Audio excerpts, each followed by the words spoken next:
ब्रह्मचर्य से शक्ति और संयम द्वारा प्रसन्नता। काम वासना का मनुष्य जीवन में बहुत छोटा सा स्थान है।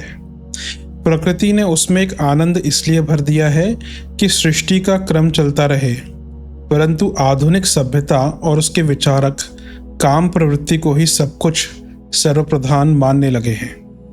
यह भी कहा जाता है कि इस काम प्रवृत्ति को उन्मुक्त रूप से खुले खेलने देना चाहिए, अन्यथा मन और शरीर में कई एक रोगों की उत्पत्ति हो सकती है। इस विचार को प्रतिपादित करने में प्रसिद्ध मनोविज्ञान शास्त्री सिगमंड फ्रॉइड का नाम अग्रणी है। उनका यह बहुचर्चित प्रतिपादन सर्वविदित है कि काम वासना की अतृप्त इच्छाएं ही मनोविकारों को उत्पन्न करती हैं और उस अवरोध से प्रतिभा कुंठित होती है। मानसिक ही नहीं, शारीरिक स्वास्थ्य पर भी बुरा असर पड़ता है और व्यक्ति दब जाता है। वे कहते रहे हैं, मनुष्य इंजन है और काम वासना उसमें बनती बढ़ती भाप। यदि इस भाप को निकलने का अवसर ना मिले तो विस्फोट होगा और व्यक्ति बिखर जाएगा। उन्होंने उन्मुक्त काम वासना की वकालत की है और उस पर लगे प्रतिबंधों को हानिकारक बताया है। इस प्रतिपादन ने यौन सदाचार पर बुरा प्रभाव डाला है। लोगों का जितना विश्वास फ्रॉइड के प्रतिपादन पर जमा है, उतना ही असंयम और व्यभिचार को प्रोत्साहन मिला है।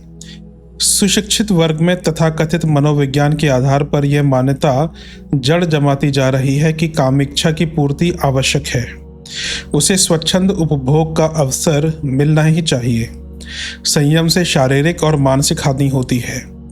इस प्रतिपादन का कुप्रभाव नर नारी के बीच पावन संबंधों की समाज व्यवस्था पूर्वक सुव्यवस्था एवं पवित्रता पर पड़ रहा है। दाम्पत्य जीवन में यदि कुछ तृप्ति रह जाती है तो पुरुष अथवा नारी पक्ष उसे बाहर पूरा करने में भय, लज्जा, संकोच अनुभव नहीं करता, वरन उस उद्धत आचरण को शारीरिक मानसिक स्वास्थ्य की दृष्टि से आवश्यक मानता है।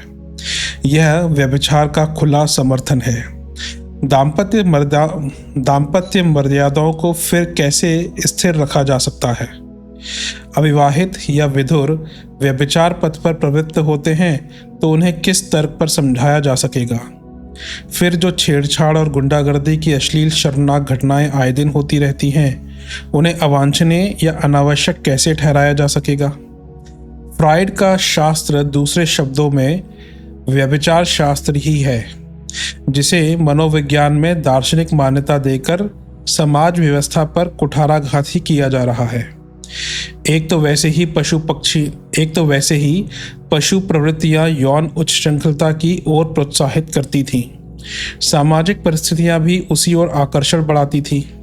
इस पर उस प्रवृत्ति को वैज्ञानिक समर्थन मिलने लगे और संयम को हानिकारक बताया जाने लगे। तब तो ब्रह्मचर्य और दाम्पत्य जीवन की पवित्रता का ईश्वर ही रक्षक है। इस प्रकार के प्रतिपादन का उत्साह फ्रॉइड को संभवतः पाश्चात्य धर्म मान्यताओं से भी मिला होगा, क्योंकि उनका तत्वदर्शन कुछ ऐसा ही अटपटा है। यहूदी और ईसाई धर्म की मान्यताओं के अनुसार मनुष्य जन्मजात पापी है। वह पाप वृत्तियां लेकर अवतरित हुआ है, उसकी प्रकृति पाप मूलक है। इस ओरिजिन लेसन को ही संभवतः फ्रॉइड ने मनुष्य की मूलभूत प्रवृत्ति माना है। जो कुछ वह सोचता है, करता है, उसमें पाप ही प्रधान होना चाहिए। पाप में प्रधानता किसे दी जाए? फ्रॉइड को इसके लिए सबसे सरल और आकर्षक सेक्स ही जचा और उसने यह मान्यता गढ़ डाली कि मनुष्य की स्थिरता एवं प्रगति सेक्स पर अवलंबित है। उसकी निरंतर इच्छानुसार स्वच्छंद पूर्ति ना हो सकेगी तो मन में कॉम्प्लेक्स ग्रंथियां बनेंगी जो मनोविकार उत्पन्न करेंगी, बीमारी लाएंगी और ना जाने क्या क्या करेंगी। इसलिए उन समस्त उपद्रवों और हानियों से बचने का एक ही आकर्षक तरीका है कि स्वच्छंद काम सेवन की सुविधा प्राप्त करा दी जाए। इस दिशा में लगे हुए प्रतिबंधों और मर्यादाओं को अमान्य किया जाए। स्वेच्छाचार और स्वच्छंदतावाद संभवतः इसलिए उन्हें उचित प्रतीत हुआ क्योंकि उस दर्शन में जिसमें फ्रॉइड पले यह माना जाता रहा है कि मनुष्य जन्मजात पापी है, पाप उसकी प्रकृति है। जब ऐसा ही है तो उस मूल प्रवृत्ति को क्यों रोका जाए? उसे तृप्त ही क्यों ना होते रहने दिया जाए। यही है फ्रॉइड का अधूरा और बेतुका चिंतन, जिसे ना जाने क्यों विचारशील लोगों ने आंखें बंद करके स्वीकार कर लिया। मनुष्य की प्रकृति में कामुकता का भी एक स्थान है, पर वह है सीमित। उसे मान्यता मिली है, उसे हर्षोल्लास के साथ विकास की दृष्टि से प्रयुक्त भी होने दिया जाता है, पर उसकी दिशा ऊंची रखी जाती है और यह प्रयत्न किया जाता है कि वह ऊर्ध्वगामी होकर विकसित हो। विवाह के समय पत्नी प्रियतमा व प्रेयसी होती है, रस रंग में सहायक होती है, पर उसकी इस स्थिति की अवधि बहुत स्वल्प है। जल्दी ही वह माँ बन जाती है। फिर पति पत्नी भी अपने उत्तरदायित्वों और गृहस्थ के कर्तव्यों को देखते हुए, बालकों पर पड़ने वाले प्रभाव को ध्यान में रखते हुए, उस प्रणय प्रवृत्ति की जल्द ही शालीनता में परिणत करने लगते हैं। आरंभिक दिनों में चंद्रवदनी, मृगनयनी आदि कहा जाता था, पर थोड़े ही दिनों बाद वह एक्स की मम्मी, वाई की माँ कहकर पुकारी जाती है। फिर परस्पर संबोधन बच्चों के नाम पर उनकी माताजी या उनके पिताजी कहकर किए जाते हैं। वासनात्मक दृष्टिकोण बदलकर अभिभावकों का, बुजुर्गों का बन जाता है। यही स्वस्थ दृष्टिकोण है। धर्म, अर्थ, काम, मोक्ष की 4 उपलब्धियों में एक गणना काम की भी है, पर उसकी प्रधानता नहीं, तीसरा नंबर है। पहले धर्म, कर्तव्य, इसके बाद अर्थ, पुरुषार्थ, तब कहीं काम, सो भी तुरंत छुटकारे से मोक्ष से तनिक ही पूर्व। सूर्य चंद्र पर ग्रहण लगता तो है, पर उसका मोक्ष काल भी जल्दी ही आ जाता है। यही है तथ्यपूर्ण काम मर्यादा। माना कि पशु प्रवृत्तियां भी मनुष्य के भीतर हैं, पर इसका अर्थ यह तो नहीं है कि उन्हें खुलकर खेलने के लिए छुट्टल कर दिया जाए। उनका उदात्तीकरण ही तो संस्कृति है। बालों को काट छाट कर, साज संभाल कर ही तो उन्हें सुंदर बनाया जाता है। यदि उन्हें मूल रूप में ही बढ़ने दिया जाए तो फिर मनुष्य की शक्ल आदिम मानव जैसी कुरूप बन जाएगी। बगीचे की कटाई, छटाई, खुदाई, निराई ना की जाए तो वह झाड़ झंगाड़ के रूप में कुरूप बन खड़ा होगा। पशु प्रवृत्तियों का उदात्तीकरण ही तो कला है। कला रहित को सींग पूछ रहित पशु कहा गया है। काम को भारतीय दर्शन में उसके मूल स्वरूप में स्वीकार किया गया है और उसका सम्मान भी किया गया है। उसे पाप नहीं माना गया, वरन हर्षोल्लास, विनोद, कौतुक के भावोंदोलन का लाभ देकर उसे श्रद्धा सिक्त अध्यात्म की दिशा में उन्मुख किया गया है। शिवलिंग की प्रतिमाएं देव मंदिरों में पूजी जाती हैं। ये नर नारी की जन्नेंद्रियां ही हैं। उन्हें सृष्टि बीज, चेतना केंद्र के रूप में श्रद्धा सिक्त दृष्टि से देखा जाता है और अर्चना, अभ्यर्थना के उच्च स्तर पर उन्हें बैठाकर वंदन, अभिनंदन किया जाता है। उच्छृंखल उन्माद के बदले कोमल भावनाओं के रूप में उन्हें मृदुल रसधार बनाकर जीवन मरुभूमि में प्रवाहित करना ही ललित कलाओं का उद्देश्य है। शिव द्वारा कामदहन के पौराणिक कथानक में स्थूल काम सेवन को विक्षोभकारी, असंतुलित उत्पादन का अपराधी ठहराकर विवेक के तृतीय नेत्र से उसे भस्म कराया है। साथ ही उसे अशरीरी बनाकर अजर अमर रहने का वरदान भी मिला है और उसे देवताओं की पंक्ति में बैठाया गया है। यही है काम संबंधी परिष्कृत दृष्टिकोण। लेकिन फ्रॉइड ने काम प्रवृत्ति को उपभोग क्रीड़ा की दिशा में ही सरल रखना उचित बताया। उनका कहना है कि काम प्रकृति ही की प्रेरणा है और वह बच्चों में जन्म के साथ ही विद्यमान रहती है। इसी प्रवृत्ति के कारण बच्चे माता पिता की ओर आकर्षित होते हैं। अबोध बालकों में इस तरह का यौन आकर्षण होना अत्युक्तिपूर्ण ही नहीं, बहुत हास्यास्पद भी है। भारतवर्ष में मृत्यु पर्यंत माता के प्रति लोगों में इतनी पवित्रता होती है कि ऐसे गंदे और फूहड़ विचार मस्तिष्क में आते तक नहीं। माता पिता के प्रति दुर्भाव आना सहज वृत्ति रही होती तो श्रवण कुमार अपने माता पिता को कंधों पर चढ़ाए हुए ना घूमता। राम दशरथ की बात ठुकरा देते और अयोध्या में गृह युद्ध की स्थिति पैदा कर देते। दुर्योधन जैसा अत्याचारी शासक भी अपने माता पिता का उतना ही भक्त था जितना किसी आदर्श संतान को होना चाहिए। भरत कुमार के लिए तो वन में कोई अवरोध नहीं था, पर उसने अपनी माँ की उपासना देवताओं की तरह की। फ्राइड के इस थोथे सिद्धांत की वास्तविकता प्रकट करते हुए श्री इलाचंद्र जोशी लिखते हैं, फ्राइड अपनी सुंदरी माता अमेलिया फ्राइड का पहला पुत्र था। अमेलिया के पति याकोब फ्राइड ने यह दूसरा विवाह किया था। जब फ्राइड का जन्म हुआ था तब अमेलिया की आयु कुल 21 वर्ष की थी। प्रथम संतान के प्रति माँ का भी अत्यधिक स्नेह और लाड़ प्यार होता है। फ्राइड जन्मजात प्रतिभाशाली और तीव्र अनुभूतिशील बालक था। आश्चर्य नहीं कि इस प्रिकॉशस बालक के मन में सचेतन रूप में ही अपनी स्नेहशीला और सुंदरी माता के प्रति बहुत छोटी अवस्था में तीव्र इच्छा जाग उठी हो। फ्राइड कौतूहली और ईर्ष्यालु स्वभाव का भी था।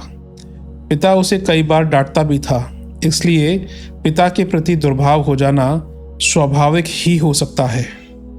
अपने जीवन की इसी संस्कारजन्य कमजोरी को ही फ्राइड ने एक सर्वसाधारण सिद्धांत मान लिया और उसे ही सत्य सिद्ध करने में जीवन भर लगा रहा।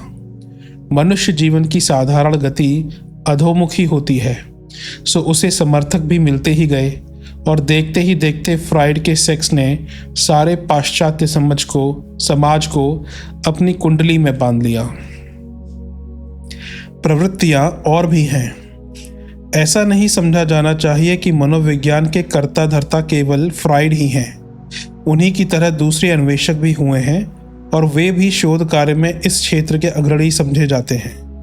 उन्होंने मूल प्रवृत्तियों की व्याख्या की है। उसमें उन्होंने कामुकता को नहीं, अन्य प्रवृत्तियों को प्रमुख माना है। उनकी खोज में कामुकता एक प्रवृत्ति तो है, पर उसका स्थान बहुत ही हल्का एवं गौण है। इसे बदलने सुधारने में उनके कथानुसार कोई बड़ी कठिनाई नहीं होनी चाहिए। सामाजिक एवं नैतिक आवश्यकता के अनुरूप उस पर एक सीमा तक प्रतिबंध लगाया जाए तो उससे किसी बड़ी हानि की आशंका नहीं। मनोविज्ञानियों के विश्लेषण में प्रधान मूल प्रवृत्तियों के संबंध में भारी मतभेद है। उदाहरणार्थ, हॉब्स ने मूल प्रवृत्तियों के अनुसार मनुष्य को निर्दयी तथा स्वार्थी माना है। एडम स्मिथ ने अपने ग्रंथ sympathetic basis of human activities में सहानुभूति को मूल प्रवृत्ति एवं मनुष्यों का पारस्परिक व्यवहार का प्रधान आधार माना है। ट्रॉटर ने अपने ग्रंथ instincts of the heard in peace and war में मनुष्य को सामाजिकता एवं सामूहिकता की प्रवृत्तियों से ओतप्रोत सिद्ध किया है। डॉक्टर पेमाक मूल प्रवृत्तियों के अस्तित्व को स्वीकार करते हैं, पर वे कहते हैं कि उत्तेजना मिलने पर ही वे जागृत होती है। यदि उन्हें छेड़ा ना जाए तो उनका क्वचित प्रभाव ही दृष्टिगोचर होगा। वह भी इतना हल्का होगा कि उसे थोड़े प्रयत्न से मोड़ा मरोड़ा जा सके। जिन्स वर्ग यह मानते हैं कि मूल प्रवृत्तियां मनुष्य की अभिरुचि को अपनी दिशा में आकर्षित तो करती हैं, पर वे इतनी प्रबल नहीं होती कि रोकने अथवा मोड़ने पर कोई विग्रह खड़ा कर दे। मैकडुगल ने अपने ग्रंथ आउटलाइन ऑफ साइकोलॉजी में इस तथ्य को और अधिक स्पष्ट किया है कि मूल प्रवृत्तियों में ज्ञानात्मक, क्रियात्मक और रागात्मक तीनों प्रकार की मानसिक क्रियाएं जुड़ी हुई हैं।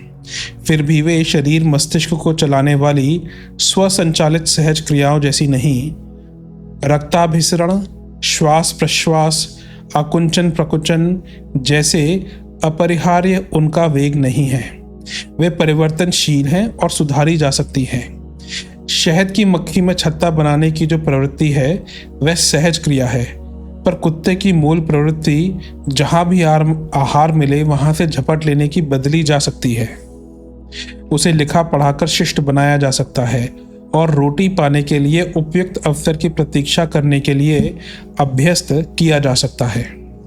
मनोविज्ञानी जेम्स के अनुसार 4 प्रकार की मूल प्रवृत्तियां मनुष्यों में पाई जाती हैं, पर यह आवश्यक नहीं है कि हर किसी में वे समान रूप से उभरी हुई हो। किसी में इनमें से किसी का संवेग तीव्र हो सकता है और किसी में उसका स्तर इतना क्षीण हो सकता है कि उनके अस्तित्व की संभावना ही संदिग्ध प्रतीत होने लगे। जेम्स इन्हें 6 की संख्या में गिनने लगते हैं। पहला है सार्वभौमिकता मीन्स यूनिवर्सैलिटी। पहला है सार्वभौमिकता मीन्स यूनिवर्सैलिटी। दूसरा है जन्मजात मीन्स इनेट। थर्ड इज संशोधन क्षमता विच मीन्स एडेप्टेबिलिटी। फोर्थ है प्रयोजन विच मीन्स पर्पस। फिफ्थ है प्राथमिक पूर्णता विच मीन्स प्राइमरी परफेक्शन। और सिक्स्थ है संपूर्ण मानसिक क्रिया which means complete mental action. Thorndike का कथन है कि मनुष्य की मूल प्रवृत्तियां 100 तक गिनी जा सकती हैं, जिनमें से 40 तो ऐसी हैं जिनका अस्तित्व न्यूनाधिक मात्रा में प्रायः हर किसी में देखा जा सकता है।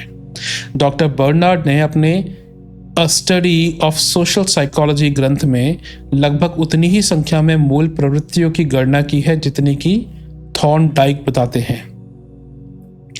ड्रेवर ने अपने ग्रंथ इंस्टिंक्ट इन मैन में वासनात्मक और प्रतिक्रियात्मक 2 वर्गों में मूल प्रवृत्तियों का विभक्तिकरण किया है। किलपैट्रिक ने पहला आत्मरक्षा की प्रवृत्ति सेल्फ प्रिजर्वेटिव इंस्टिंक्ट, दूसरा संतानोत्पत्ति की प्रवृत्ति रिप्रोडक्टिव इंस्टिंक्ट, तीसरा सामूहिक जीवन की प्रवृत्ति ग्रेगरियस इंस्टिंक्ट, चौथा परिस्थितियों के अनुकूल जीवन चलाने की प्रवृत्ति एडेप्टिव इंस्टिंक्ट, और पांचवा आदर्श पालन की प्रवृत्ति रेगुलेटिव इंस्टिंक्ट को ही प्रधान माना है। शेष को या तो प्रवृत्तियों में गिनते ही नहीं या फिर उन्हें तुच्छ उपेक्षणीय कहते हैं। वुडवर्थ ने उनका विभाजन 9 श्रेणियों में किया है।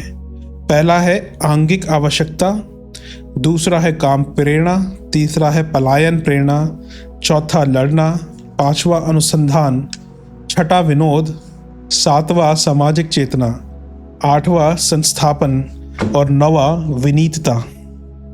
मैकडुगल के ग्रंथ social psychology and outline of psychology में मूल प्रवृत्तियों की संख्या 13 बताई गई है। पहला पलायन एस्केप, दूसरा युयुत्सा कॉम्बैट या पुग्नेसिटी, तीसरा निवृत्ति रिपल्शन, चौथा संवेदना अपील, फिफ्थ इज भोग मेटिंग, सिक्स्थ इज जिज्ञासा क्यूरियोसिटी, सेवेंथ इज दैन्य सबमिशन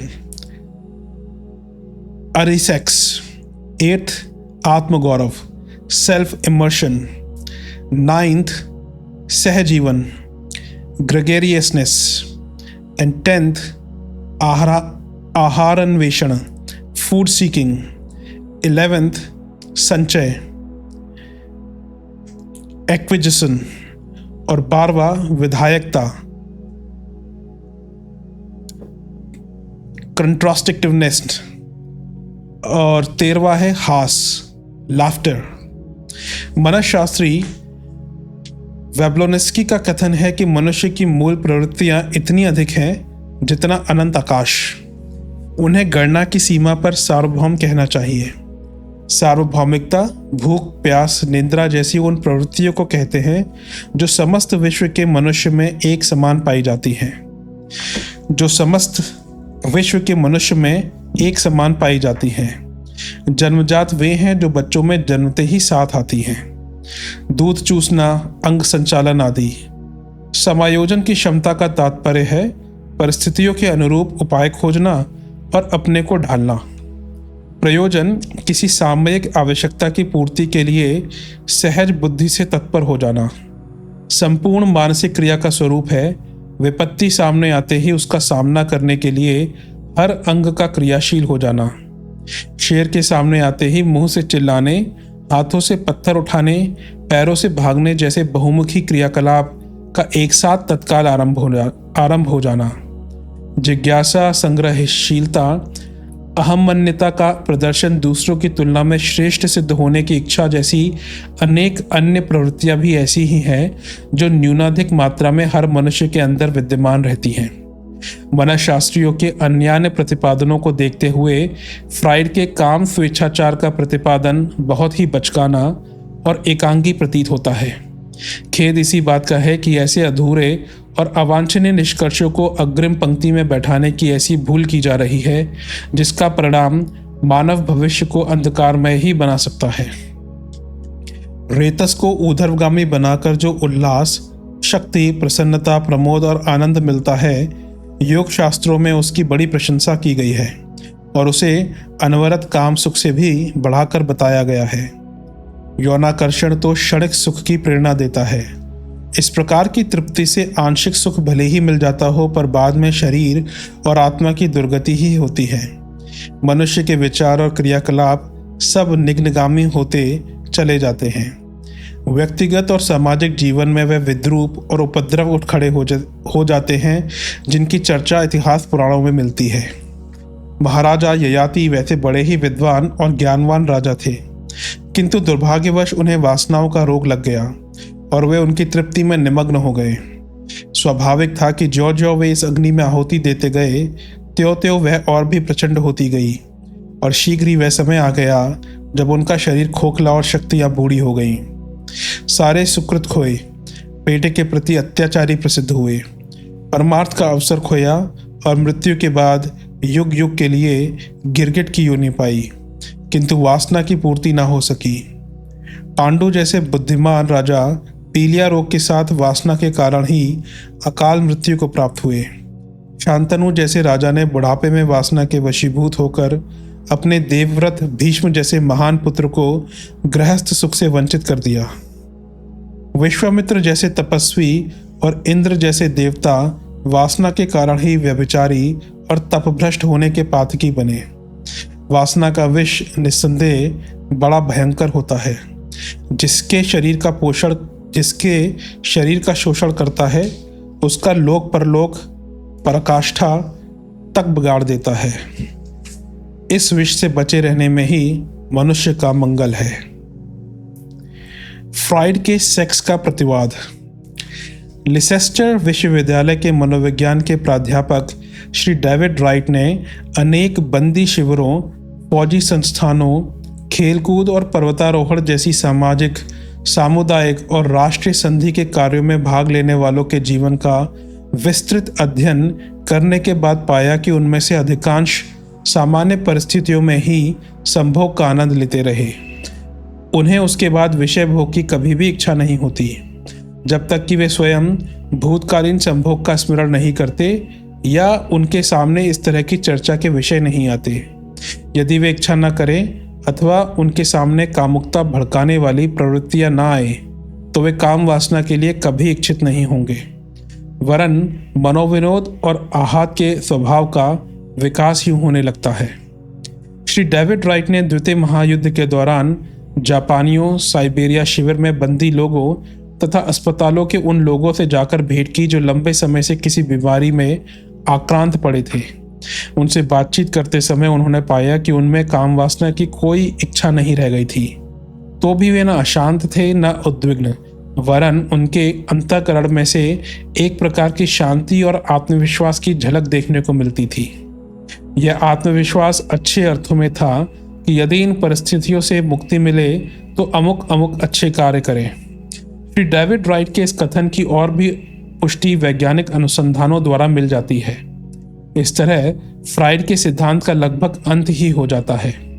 आने वाले समय में लोग फ्राइड के सिद्धांत को तूल देकर अपना ना तो मस्तिष्क खराब करेंगे और ना शरीर की शक्तियां बर्बाद करेंगे, वरन शक्तियों के संचय से जीवन की अनेक ऐसी धाराओं का विकास करने में समर्थ होंगे जिनका डॉक्टर डेविड राइट ने अपने शोध पर्यवेक्षण से यह निष्कर्ष भी निकाला है।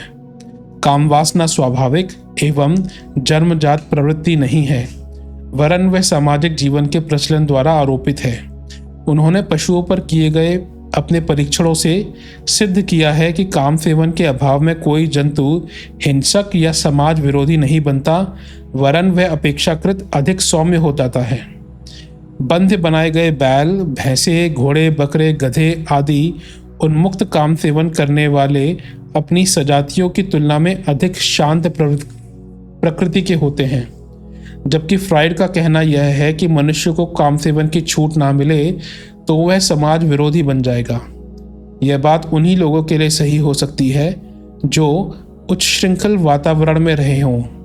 अन्यथा साधु प्रकृति के संयमी, सदाचारी और ब्रह्मचारी काम सेवन का अवसर न रहने पर भी ना तो हिंसक बनते हैं और ना समाज विरोधी। श्री राइट ने अनेक उदाहरणों से यह सिद्धांत प्रतिपादित किया कि यदि कामुकतापूर्ण वातावरण एवं चिंतन से दूर रहा जाए तो वह प्रकृति स्वयमेव शिथिल या समाप्त हो जाती है। द्वितीय महायुद्ध में पकड़े गए बंदी सैनिकों तथा साइबेरिया के श्रम शिविरों में बंद लोगों का पर्यवेक्षण करने पर निष्कर्ष निकला कि उनकी न केवल रति क्षमता ही वरन वह इच्छा भी घट गई अथवा समाप्त हो गई।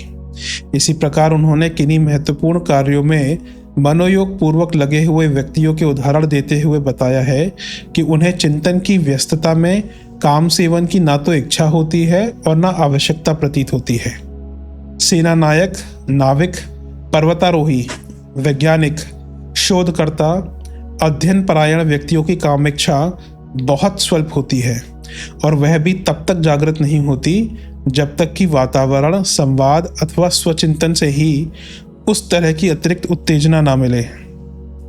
भारत के नैतिक एवं सामाजिक स्वास्थ्य संगठन दिल्ली के एक शोध अध्ययन से पता चला है कि काम सेवन की न्यूनता से नहीं वरन उसकी अति से पारिवारिक कलह उत्पन्न होते हैं। इस दिशा में अधिक आतुर, उत्सुक रहने वाले न केवल शारीरिक दुर्बलता ग्रस्त होते हैं वरन मानसिक संतुलन खोकर चिड़चिड़े भी हो जाते हैं और उस अति को अपने ऊपर अत्याचार मानकर विरोध, विद्रोह भी करते हैं। पारिवारिक कलह एवं मनोमालिन्य की घटनाओं में इस विग्रह का बहुत बड़ा हाथ पाया गया है। जो लोग मर्यादाओं में रहते हैं उन्हें एक दूसरे से शिकायत होना तो दूर, उल्टे विश्वास, सम्मान, संतोष और सहयोग की मात्रा बड़ी चढ़ी रहती है।